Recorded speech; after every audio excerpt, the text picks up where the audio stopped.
Underviser du i matematik i indskolingen eller start mellemtrin og er på udkig efter et samlingssted for brugbare og kvalitetstestede matematik-apps til anvendelse i din undervisning, så er MatApp et seriøst bud. Det er gratis, og du finder MatApp på hjemmesiden Matematik med Mening. Dine elever kan søge efter MatApp på internettet, så kommer de lige ind på siden. MatApp er inddelt i 3 områder: læringsapps, afprøv din viden-apps og hjælpeværktøjs-apps. Læringsapps har primært fokus på tal, talforståelse, positionssystemet og regningsarterne.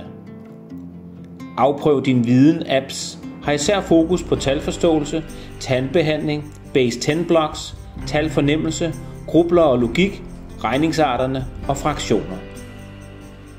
Hjælpeværktøjs-apps kan anvendes som et supplement til konkrete materialer og give eleverne mulighed for at arbejde med visuelle forklaringer og anvendelige repræsentationsformer. Appsene kan også anvendes på et smartboard, når underviseren skal forklare et fagområde.